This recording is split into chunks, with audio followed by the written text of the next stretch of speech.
Es el patrocinio de... Este programa es presentado por el gran alivio de a su médico. Elijo un banco verde. Produbanco, en pro de ti.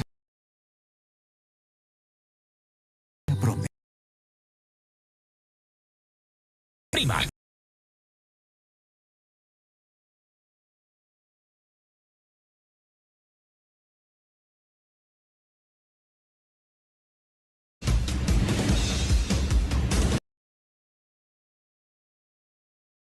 A esta hora.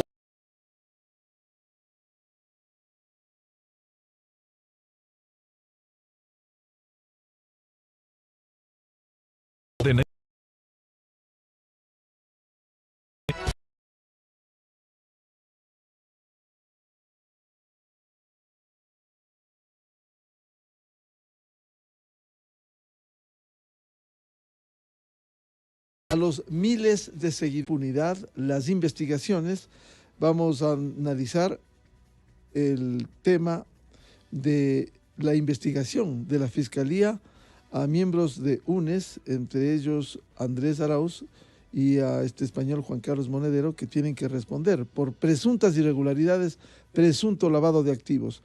También abordaremos el tema de la investigación de este escandaloso caso que hoy está radicado en la Corte de Florida, la investigación Alex Saab, este empresario barranquillero vinculado a sectores oscuros, como el caso de Venezuela, exportaciones ficticias, que hoy está radicado en una investigación en la Asamblea Nacional a la que le corresponde, la Comisión de Fiscalización.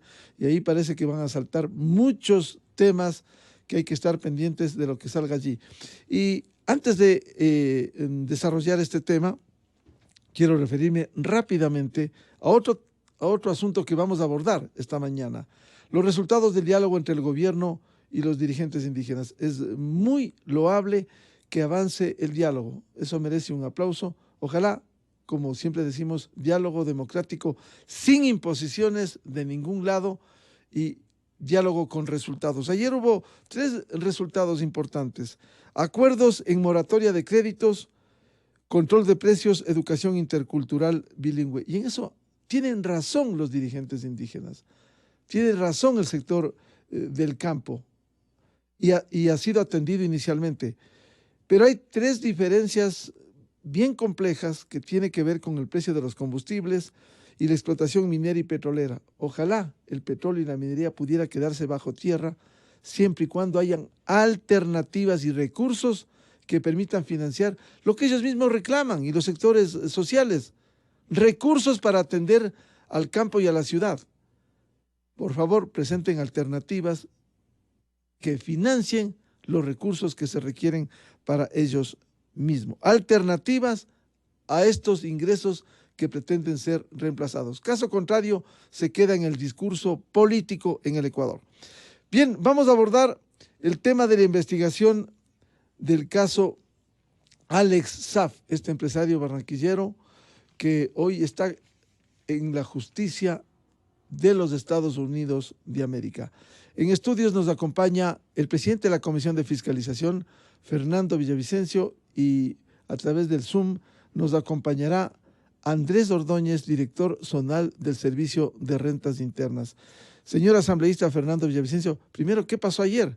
Vemos que desde el correísmo pretendieron a usted cuestionarle quizás un tema que debiera preocupar. En la política se ha perdido la vergüenza, porque defienden a corruptos y sentenciados. Se los dice corruptos porque uno toma la sentencia, por ejemplo, el caso Sobornos, en donde se determinó, en el caso de Brecht, corrupción y se llegó a la sentencia ejecutoriada. Ellos defienden eso. ¿Qué pasó ayer, asambleísta Fernando Villavicencio?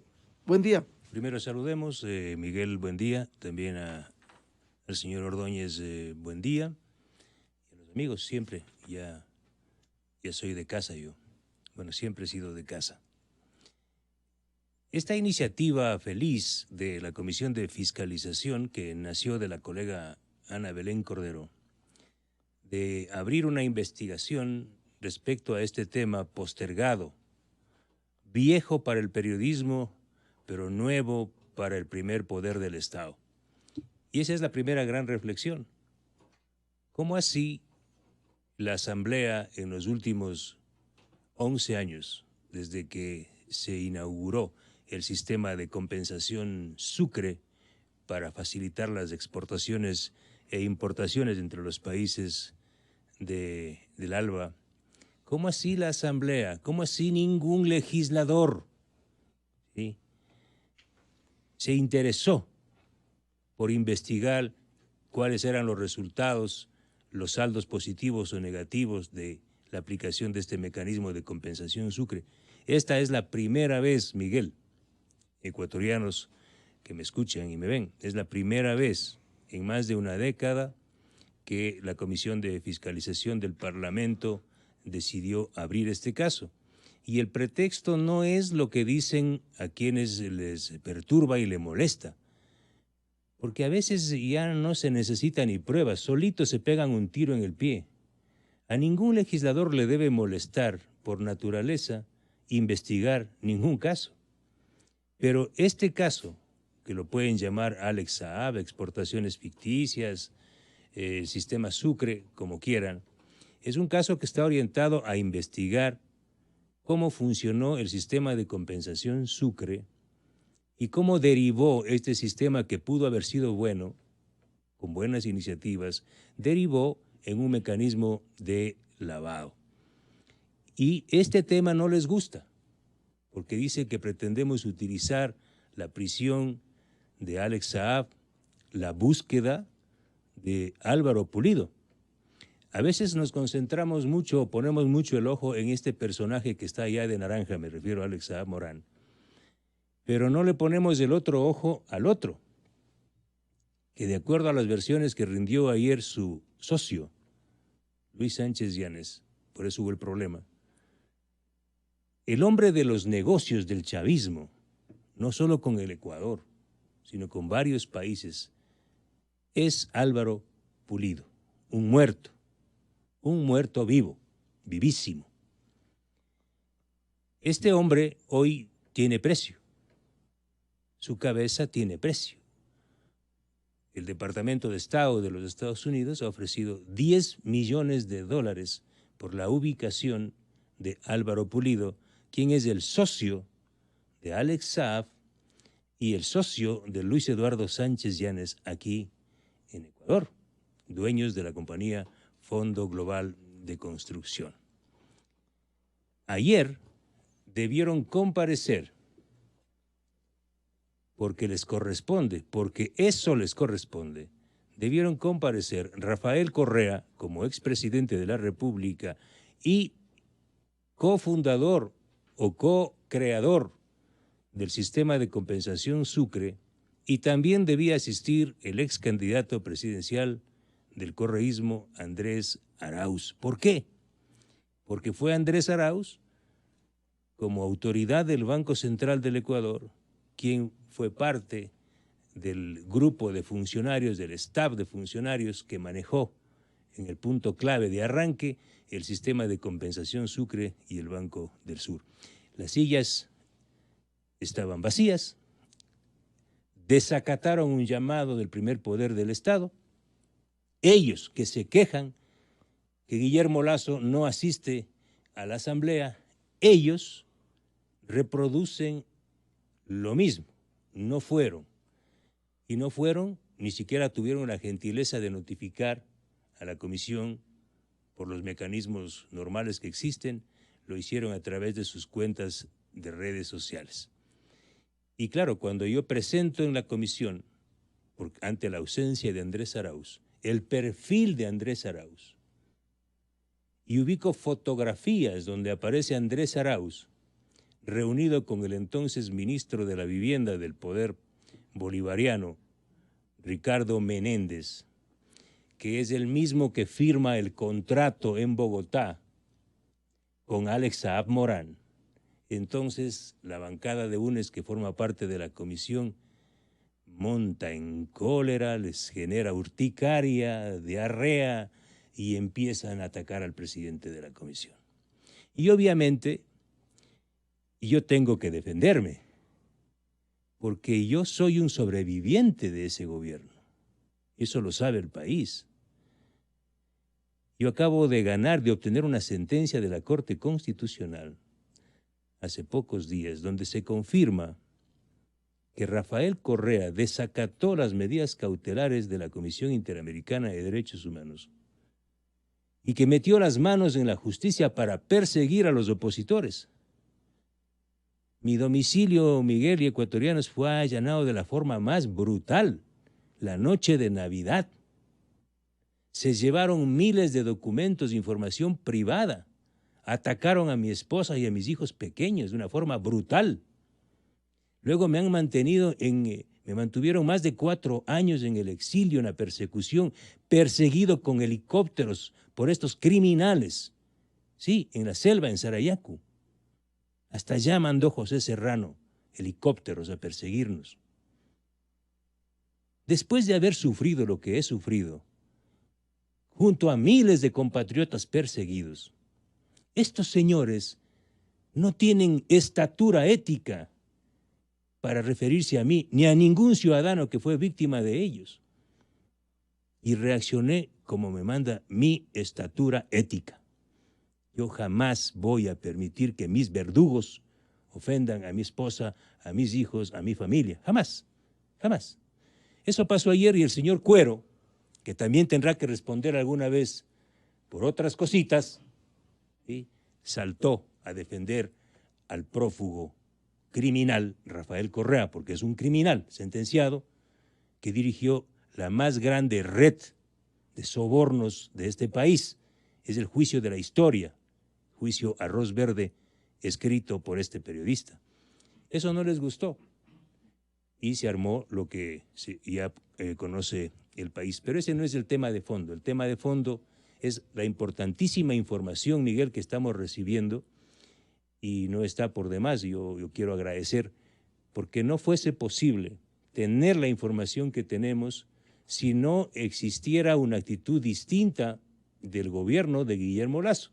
Aunque tenemos algunos problemas con algunas instituciones, pero el flujo de información que está llegando es muy importante, en particular la información del Banco Central del Ecuador y sin duda la importante información que ha facilitado la señora directora del Servicio de Rentas Internas, la señora Andrade, y también la participación de Andrés Ordóñez, que en persona reveló cifras importantes, como por ejemplo las deudas que hasta ahora mantiene la empresa de Alex Saab y Álvaro Pulido con el Servicio de Rentas Internas. Es decir, hay información muy importante y sin duda yo debo destacar la colaboración de los funcionarios públicos. A propósito de lo que señala el presidente de la Comisión de Fiscalización de la Asamblea Nacional, Fernando Villavicencio, queremos saludar al doctor Andrés Ordóñez, subdirector general del Servicio de Rentas Internas. ¿Cuál es el aporte? ¿Qué encontró en la investigación de los documentos de este famoso caso que hoy es materia de investigación, Alex Saab? Muy buen día. Estimado Miguel, estimado asambleísta, muy buenos días. Un gusto estar aquí. Un saludo a la ciudadanía. ¿Me confirma, por favor, que me pueda escuchar bien? Está bien al aire, por favor, siga. Perfecto, muchas gracias. Tal como fue la comparecencia en la Comisión de Fiscalización, efectivamente nosotros como Servicio de Rentas Internas y como la ciudadanía puede verlo en el portal del SRI, www.sri.gov.es, presentamos, como es nuestra obligación, el trabajo que había hecho el Servicio de Rentas Internas en este caso, concretamente con la empresa Fondo Global de Construcciones, Logocons, que actualmente tiene un RUG en estado pasivo, pero sin embargo, producto de un proceso de determinación tributaria llevado a cabo por el SRI por el año del ejercicio fiscal del 2012, en donde se evidenció que el contribuyente había hecho declaraciones correspondientes a las exportaciones netas con valores en cero. Sin embargo, de la información que nosotros hemos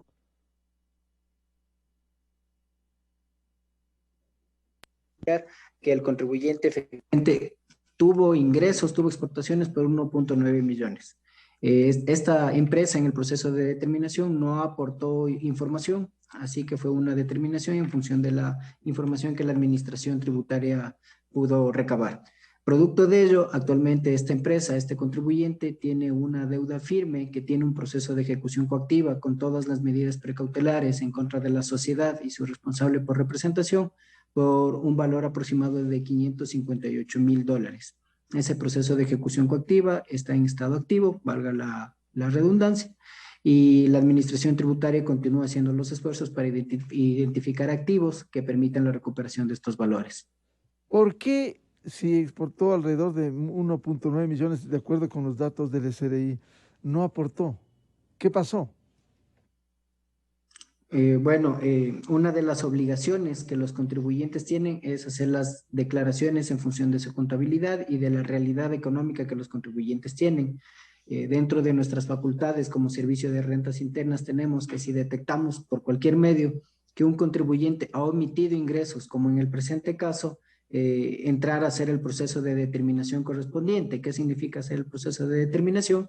Que la administración deja sin efecto la declaración del contribuyente que no tenía valores a pagar por impuesto a la renta y entramos a establecer cuál es el monto del pago más los recargos e intereses que corresponden de conformidad con la ley. ¿Y quién es el deudor con el SRI de estos $558,000? El principal deudor, el contribuyente determinado, es Fondo Global de Construcciones, FOGOCLONS. El responsable por representación, es decir, quien ejercía la representación legal para ese ejercicio fiscal, es el señor Luis Aníbal Zúñiga Burneo, perdón, y que está dentro del proceso de ejecución coactiva. ¿Y este señor aparece o no? ¿Tiene un movimiento, un pago anual con el SRI? ¿Quién es? El contribuyente como persona natural está con un RUE en estado activo. Su última declaración fue del año 2017. Sin embargo, no hemos podido ubicar los activos correspondientes todavía para poder ejecutar el cobro. Sin embargo, como vuelvo y repito, estamos ejecutando todas las acciones, agotando todas las instancias para poder hacer la recuperación de esta obligación tributaria. Se puede rastrear cruzando información que tiene el Estado, que el Seguro Social, etcétera, el pago de impuestos del señor Luis Aníbal Zúñiga que usted señala. Sí, nosotros dentro de los procesos o procedimientos de ejecución coactiva, siempre nosotros utilizamos toda la información que tenemos para poder ubicar al contribuyente, poder ubicar sus bienes y con ello poder recuperar las obligaciones tributarias pendientes de pago. En ello precisamente estamos haciendo los requerimientos, las verificaciones, haciendo nuevos análisis de riesgos que nos permitan cumplir con nuestro trabajo. Asambleísta Fernando Villavicencio, de estos datos, luego hablaremos de otros temas vinculados con esta investigación importante que no solo el Ecuador, sino el mundo espera de este testaferro de esta corrupción, señor Alex Saab. Este aporte del SRI, ¿cómo esclarece la investigación? Por ejemplo, ¿usted sabe de este señor Luis Aníbal Zúñiga? ¿Quién es? ¿Cómo está vinculado? La cifra que facilitó el señor Ordóñez a la comisión y que ahora lo ratifica, confirma que esta empresa incumplió con los pagos de impuestos, pese a haber declarado en el sistema, en el proceso de exportaciones con Venezuela, $296 millones. Esto consta en un informe del Servicio Nacional de Aduanas. La cifra que refiere el señor Ordóñez sin duda es una cifra todavía muy parcial. Ojalá cuando ya tengamos el informe completo de la Comisión de Fiscalización también será remitido al Servicio de Rentas Internas y sin duda podrá facilitar nueva información porque estamos cruzando información del Servicio de Aduanas, SENAE, del Banco Central del Ecuador, de la UAFE y del Servicio de Rentas Internas. Por ejemplo, la información del Banco Central del Ecuador es muy importante. Tenemos un reporte de 316 empresas ecuatorianas, venezolanas, muchas ya han sido disueltas, fueron creadas para el efecto. ¿Todas vinculadas al Fondo Global de Construcciones? No, todas estas empresas formaron parte, utilizaron el sistema de compensación Sucre. El 99% de más de 5,000 operaciones de exportaciones son con Venezuela. Esto es importantísimo.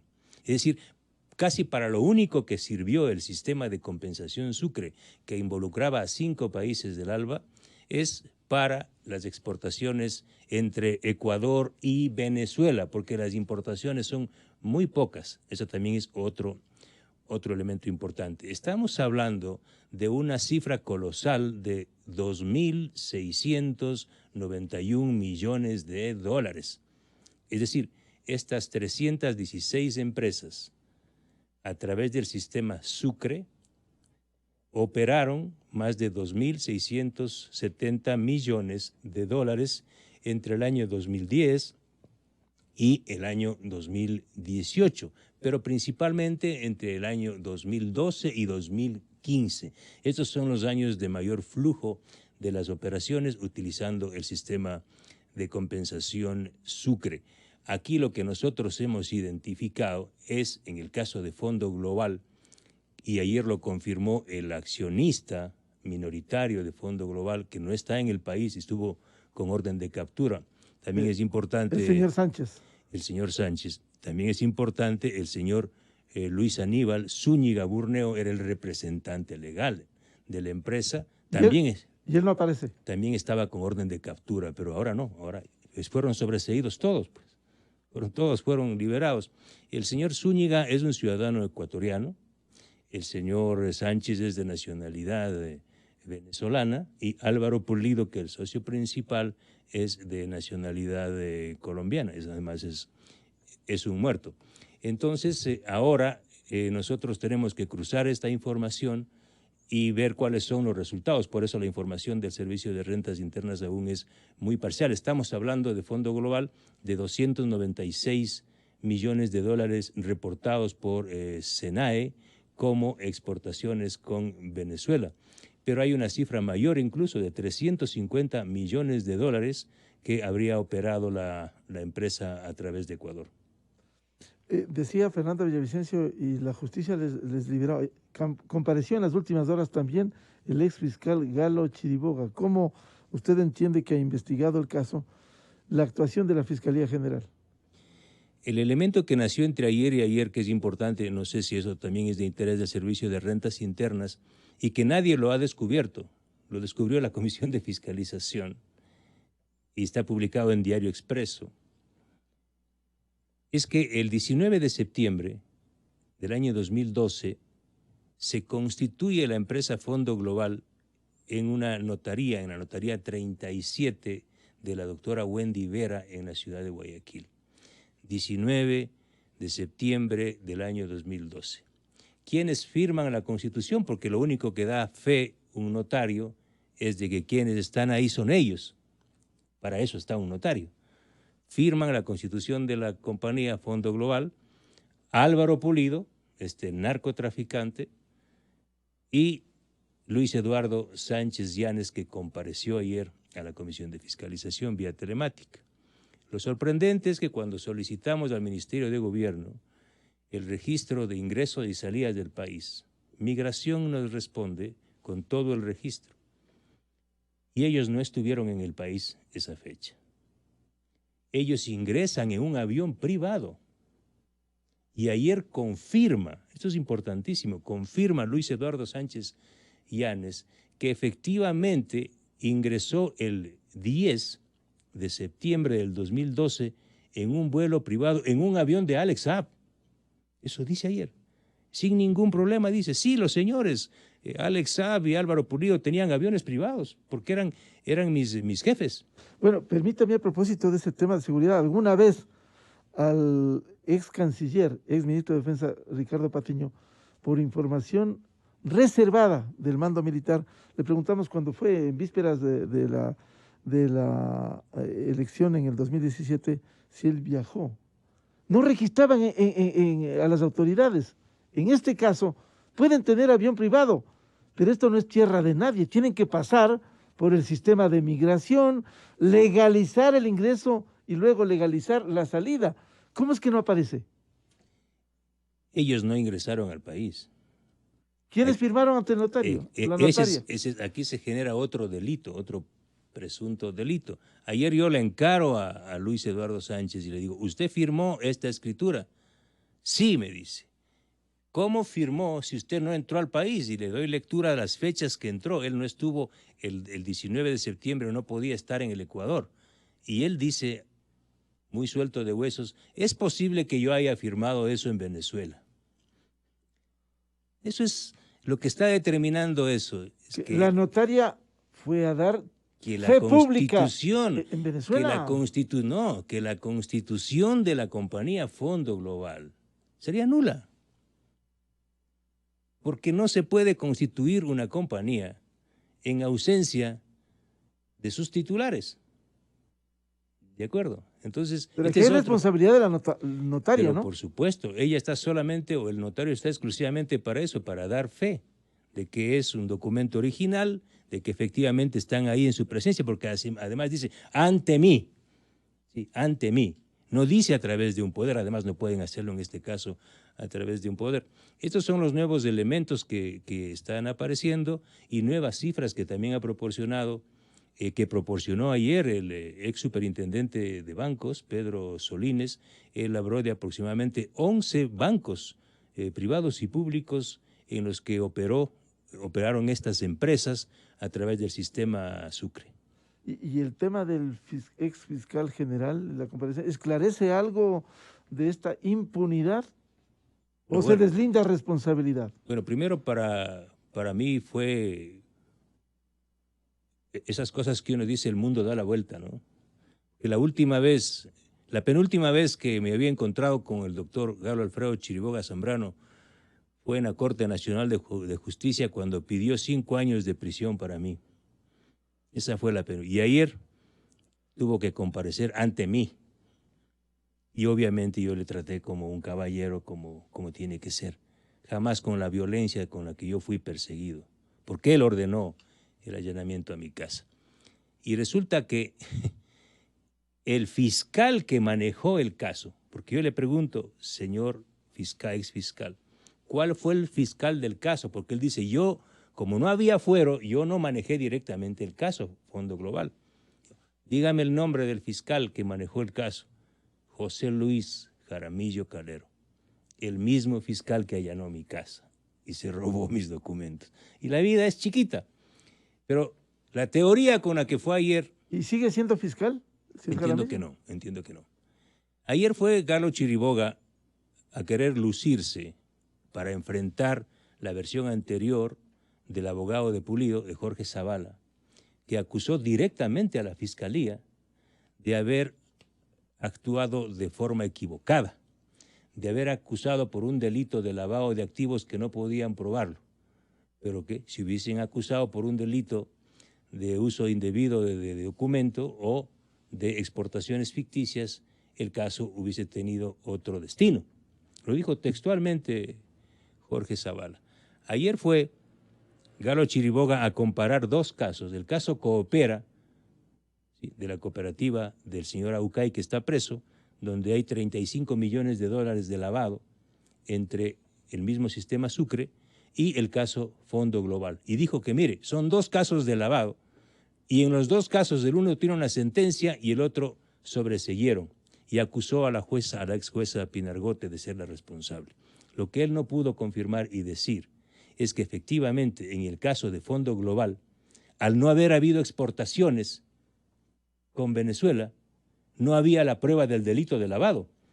Y al no haberse identificado la ilicitud del dinero venezolano que llegó al país, no había el delito previo confirmado de la ilicitud del dinero.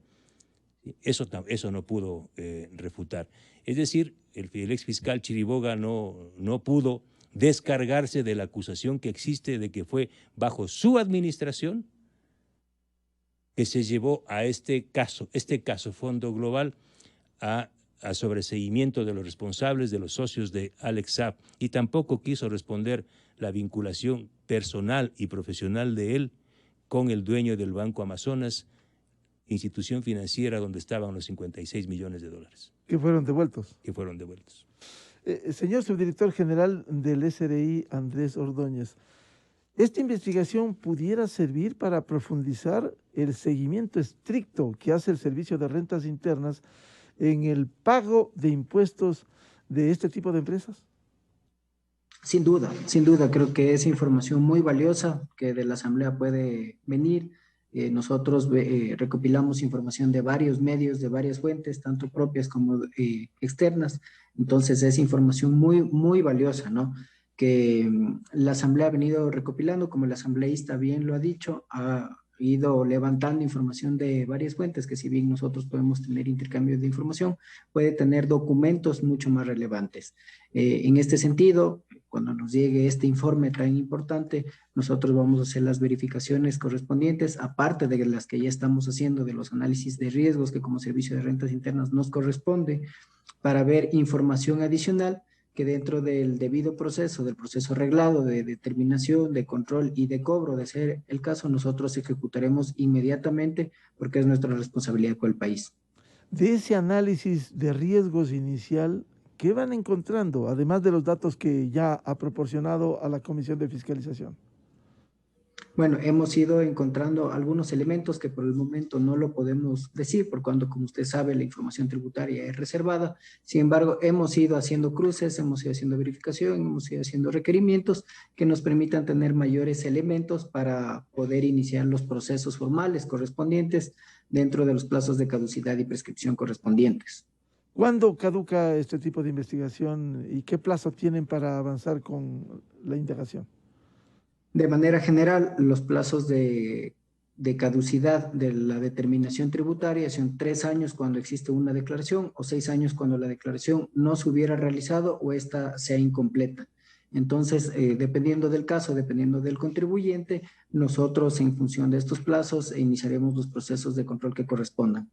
Bueno, nosotros daremos el seguimiento, esperamos la información oficial cuando se levante la reserva, cuando tenga los documentos, y le rogaremos al subdirector general del SRI, Andrés Ordóñez, que nos proporcione. Sabemos que tiene una actividad. Muchas gracias por responder a estas inquietudes en esta investigación que exige el Ecuador, porque todos estamos obligados. La Constitución, artículo 83, numeral 8, nos obliga a denunciar actos de corrupción. Muchas gracias a don Andrés Ordóñez. Sigamos con Fernando Villavicencio. Usted, entre la tanta información que usted dispone y exhibe, ¿cuál es el perfil de Andrés Arauz? Porque este personaje que quiere condicionar, que no comparece a la Comisión de Fiscalización, que condiciona, al igual que el prófugo en Bélgica, si no asiste el presidente de la República, nosotros no vamos. O sea, ¿qué se creen los señores frente a una investigación de esto? Pero ¿cuál es el perfil? Vayamos al origen del gobierno de Correa, y es prácticamente en su origen donde encontramos ya los primeros pasos, las primeras líneas de esta suerte de arquitectura financiera que pretendía desafiar al dólar y al imperio, porque así nació. Estamos hablando que a los pocos meses de posesionado Rafael Correa ya tiene sus primeros encuentros con Hugo Chávez, su acercamiento con el chavismo, y desde ahí nace esta luz de cómo enfrentar al dólar y al imperio. Y lo digo porque lo dijo Chávez. Y hay varios videos que lo hemos publicado y que tampoco les gusta. Pero ya en el plano de la formalidad de la administración del poder, Correa emite el decreto 334, el año 2007, ¿sí? El año que él asume el mando. 334, y con este decreto él dispone la conformación de una comisión especialísima para levantar y construir esta arquitectura financiera, y lo dice textual, donde debe estar un nuevo sistema monetario, un sistema de compensación, el Sucre, y también el Banco del Sur. Y delega a dos importantes académicos, profesionales de este país, me refiero a Pedro Páez, que ocupó también cargos importantes, relevantes en el gobierno de Correa, y a Diego Borja. 2007, es decir, no estamos hablando después, 2007. Para esa fecha, Andrés Arauz ya estaba trabajando en el Banco Central del Ecuador, había ingresado al Banco Central del Ecuador y estaba realizando una tesis, si no me equivoco, de maestría en la Flaxo. Y el director de tesis era Pedro Páez. Entonces ellos tienen una vinculación académica y política muy cercana, y por eso es que inmediatamente Andrés Arauz pasa a formar parte de esta comisión de profesionales y de funcionarios del gobierno de Correa para construir esta arquitectura financiera del sistema Sucre, el Banco del Sur. Luego de andar en algunas comisiones de servicios, regresa al Banco Central el año 2010 como subdirector general bancario. Y es ahí donde claramente ya tiene una participación más activa en la operación del sistema Sucre. ¿Por qué? Porque para junio, si no me equivoco, junio o julio del año 2010, ya Correa, a través del decreto 395, da paso a la ejecución del sistema de compensación Sucre. Entonces, aquí la participación de Arauz es muy importante. Hay varios documentos suscritos por Andrés Arauz y otros funcionarios del Banco Central para dar curso, para instrumentar los mecanismos para el funcionamiento del sistema Sucre. La comparecencia de Andrés Arauz a la Comisión de Fiscalización estaba orientada a eso, a que él explique cuáles eran las bondades de este sistema y qué pasó en la mitad del camino. Porque al final no hay ningún resultado positivo para el Ecuador, ni para Venezuela, para los pueblos venezolanos, para el Estado venezolano y para el Estado ecuatoriano. Hay unos vivísimos que se alzaron con la plata. Incluso un legislador le preguntó a Verónica Artola, exgerente del Banco Central, que le diga a la comisión si uno de los objetivos del sistema Sucre pudo haber sido sostener la dolarización.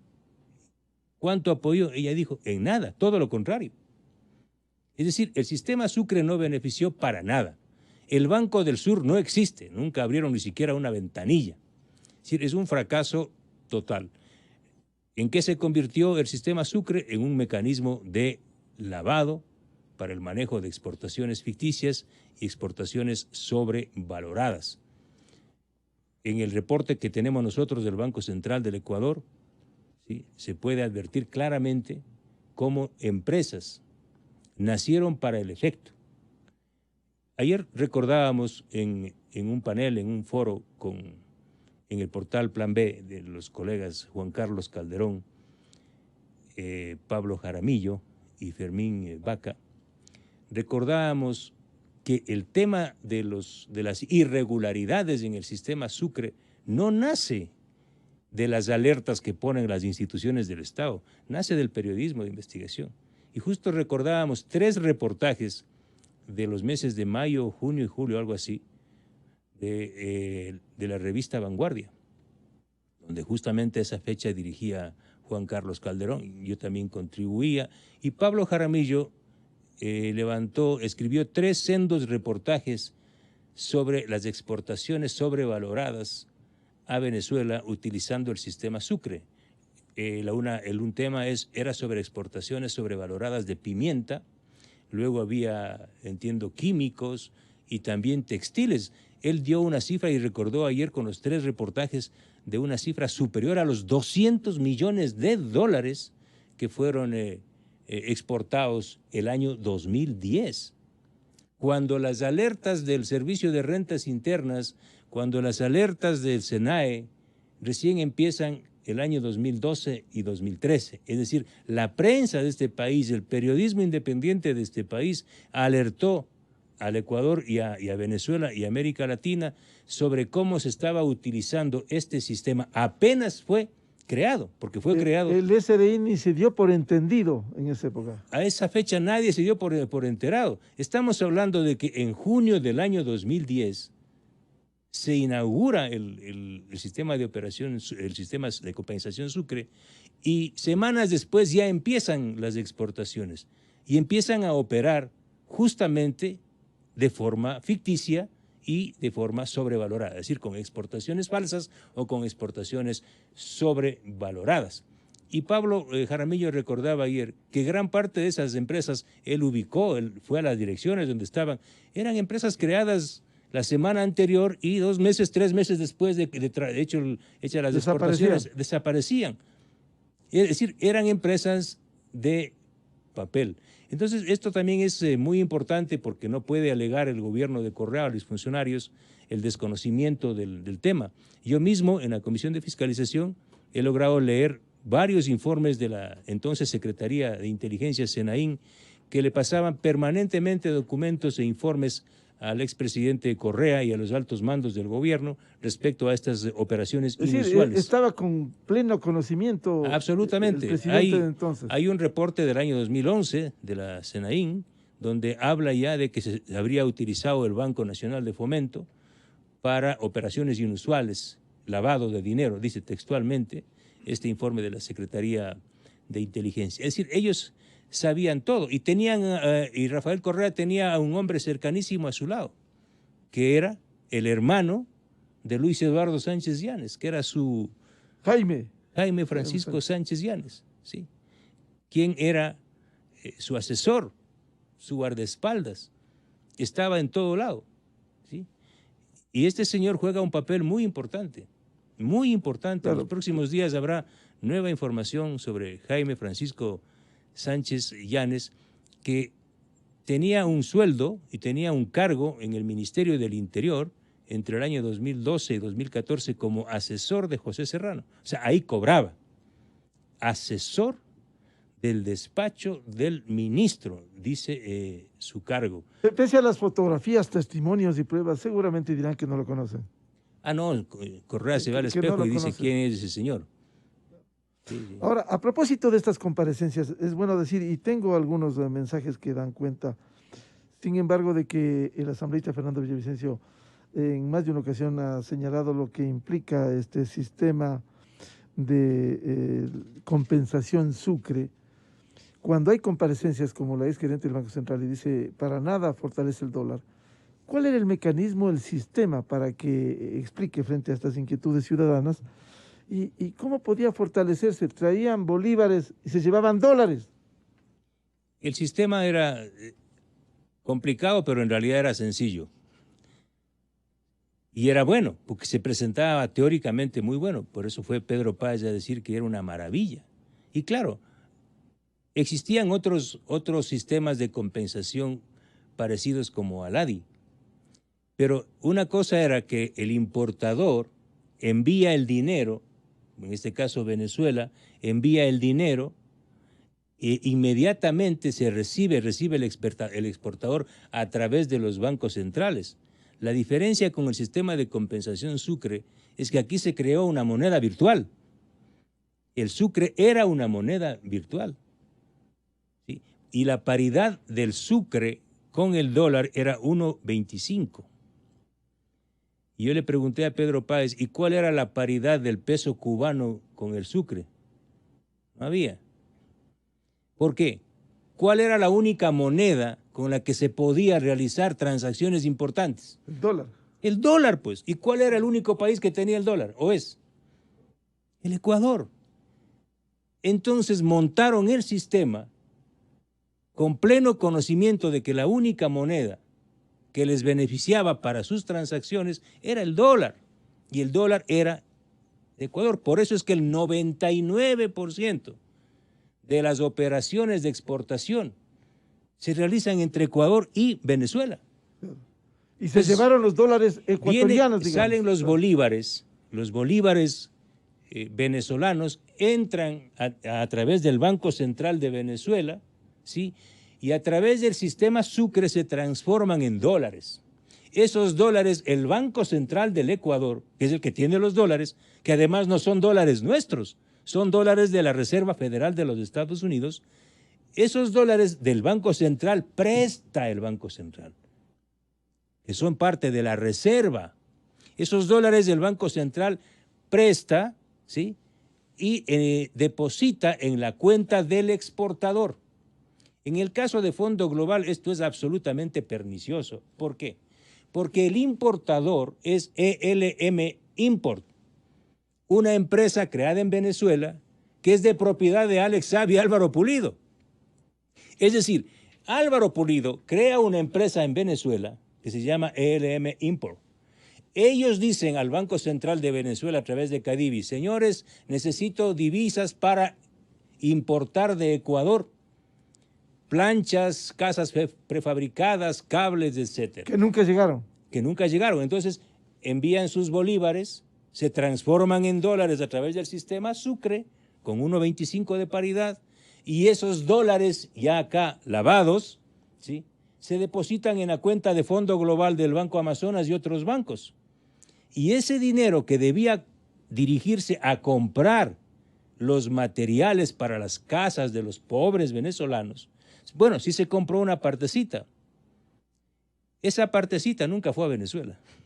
Por eso ayer cuando yo le pregunté o le preguntamos a Luis Eduardo Sánchez Yanes, ¿y cuántas casas se construyeron? No se construyeron, porque no llegaron los materiales. Compraron una parte y se quedaron aquí, pero la totalidad de los materiales de construcción, que eran el objeto de esa transacción entre Venezuela y Ecuador, nunca se ejecutó. Es decir, esa plata que estaba aquí en los bancos salió a paraísos fiscales, como, bueno, llaman guaridas fiscales, que está bien el término. Salió a empresas y a cuentas bancarias de papel de los señores Álvaro Pulido y Alex Saab en Malta y en otras guaridas fiscales. Así funcionó el sistema. 2.600 millones de dólares aproximadamente. La totalidad de empresas, sí. Se cree que Fondo Global manejó aquí en Ecuador unos 350 millones, eso estábamos investigando, pero las 316 empresas que están identificadas que operaron con el sistema Sucre movieron 2.671 millones de dólares en algo más de 5.000 operaciones de exportaciones. ¿Qué otras comparecencias tienen? Porque la Comisión de Fiscalización ha abierto, han ido de uno y de otro lado, se ha invitado al expresidente prófugo en Bélgica, al señor Arauz, han ido autoridades que fueron de ese gobierno, es decir, aquí no ha habido el sesgo, que ya vamos a hablar finalmente del caso Pandora, el sesgo sí nos está abriendo para todos los sectores. Claro, yo he aceptado, en el caso muy puntual de Luis Eduardo Sánchez Yanes, esto es interesante decirlo, fue una comparecencia solicitada por el legislador correísta Roberto Cuero, porque yo no sabía dónde ubicar al socio de Alex Saab. Ellos sí. Claro, ellos sabían, pues. Por eso esto es muy importante lo que voy a decir. Claro, porque a veces uno se resbala, uno mismo pone la cáscara de guineo y se cae. El señor Roberto Cuero me remite a mi DTS una petición para que se agende la comparecencia del señor Luis Eduardo Sánchez Yanes. Y en el documento que me remite el legislador Cuero, incluye el número de teléfono en Bogotá de Luis Eduardo Sánchez Yanes y pone adjunto carta. Y es una carta firmada por Luis Eduardo Sánchez Yanes, dirigida supuestamente a la Comisión de Fiscalización. Es decir, los nexos siguen inevitables. Dirigida supuestamente a la Comisión de Fiscalización, pero ese documento de Luis Eduardo Sánchez Yanes jamás llegó a la Comisión de Fiscalización. Llegó a las manos del asambleísta Roberto Cuero. La pregunta es que yo le hice además al asambleísta Cuero, ¿y cómo obtuviste el número de él que tú me pones en el oficio? Claro, sin duda fue a través del hermano de Luis Eduardo Sánchez Yanes, me refiero al chamo coideario de ellos, Jaime Francisco Sánchez Yanes. Ex asesor del prófugo en Bélgica. Por supuesto, entonces esto les molesta, pero son ellos los que cometen estos deslices, pues. Piensen bien antes de actuar. Si ellos saben dónde ubicar a Luis Sánchez Yanes, significa que tienen algún nivel de contacto, pues. ¿Sí? Y miren, mucho más grave, el tuit que ayer envía Rafael Correa.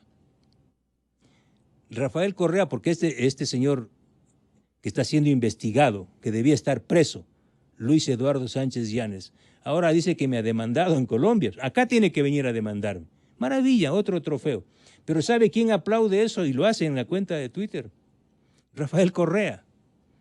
Aplaude la acción del socio de Alex Saab y Álvaro Pulido. ¿En contra de quién? Del presidente de la Comisión de Fiscalización. Y seguramente dirá que no lo conoce. Entonces digo yo, en el caso de este señor prófugo, ya ni siquiera se requiere un juicio penal para que declare la culpabilidad. Él solito se pega un tiro en el pie, solito va y se pone a las esposas.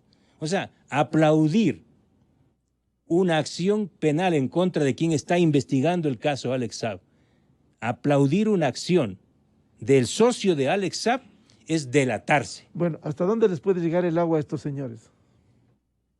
Hasta identificar a todos los responsables de haber convertido un sistema de compensación en un mecanismo de lavado, en la mayor lavandería de la historia de este país, para lavar plata sucia del chavismo. Del chavismo. El otro punto que falta es la identificación de los nexos de estos señores Álvaro Pulido, Alex Saab, con la señora Piedad Córdoba y las Fuerzas Armadas Revolucionarias de Colombia, me refiero a las FARC. Hay fotografías donde está la señora Piedad Córdoba con Alex Saab, hay una relación estrecha de ella con Álvaro Pulido y Alex Saab y el gobierno venezolano de Nicolás Maduro. Pese a las fotografías, ella sigue negando. Bueno, ella puede negar, pero ya ha reconocido algunas cosas. Sí.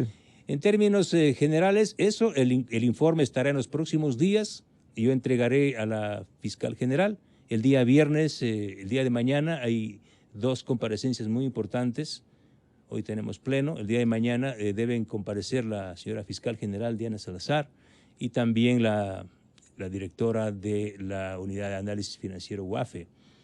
Y luego, con el informe, reitero, entregaremos a Fiscalía, a todas las instituciones de control del país, también a la Fiscalía colombiana, que ha abierto una investigación, y sin duda a la justicia de los Estados Unidos. Un tema final, rápidamente, asambleísta Fernando Villavicencio, y el caso Pandora Papers, que usted dijo que estaba investigando frente a ese fiasco, ese fracaso, ese mamotreto, esa vergüenza que hasta adulteran entre el informe aprobado y el informe que lo presentan por testimonio de 2 asambleístas de Pachacutic en contra de su coideario presidente de la Comisión de Garantías Constitucionales.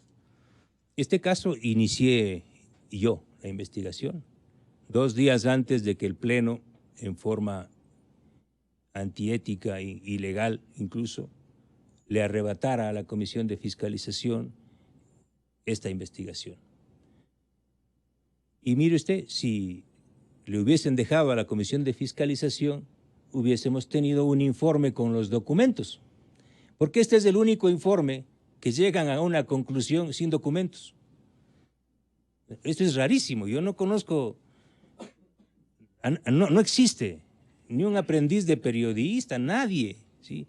Un agente Sherlock Holmes de quinta, ¿sí? Peregrino, que obtenga un informe acusatorio y a párrafo seguido le pida al Pleno de la Asamblea que llame al presidente de la República para que entregue los documentos. O sea, ¿cómo llegaron a las conclusiones, ubicando entre ellas conmoción social, claro, sin y con ninguna ese, base. conmoción con ese, porque si nosotros mismos no hubiésemos alertado de que se escribe con C y glosa si es con S, ellos hubiesen dejado conmoción con S, como estaba escrito en el borrador. Entonces, yo tomé la decisión, porque no puede ser de otra manera, si no le permiten a la Comisión de Fiscalización investigar, a mí como legislador nadie me va a prohibir ejercer mi derecho, para eso me pagan ustedes. Entonces yo hemos venido desarrollando con mi equipo de trabajo en la Comisión de Fiscalización y mi despacho esta investigación. Yo tengo los documentos certificados, apostillados, todos los documentos de las operaciones realizadas por el presidente Guillermo Lasso en sus empresas llamadas offshore, en Banisí, Panamá, y en otras en Dakota del Sur. Y espero el día de mañana, me he comprometido, hoy voy a trabajar, de que vuelo a la comisión, trabajar todo el día, y el día de mañana presentaré formalmente a la presidenta de la legislatura una copia del informe y también a la Comisión de Fiscalización. Bien, muchas gracias al asambleísta Fernando Villavicencio y al subdirector general del SRI, Andrés Ordóñez, por aportar en esta investigación importante el caso Alex Saab, que hay que estar pendientes de comparecencias y del informe final. 7:27 minutos en el territorio continental ecuatoriano, pausa publicitaria en la revista de Opinión Democracia, y ya volvemos para hablar sobre los resultados del diálogo gobierno indígenas con Carlos Gijón, portavoz de la presidencia, Luis Pachala, secretario de Pueblos, y Jen Cano, periodista.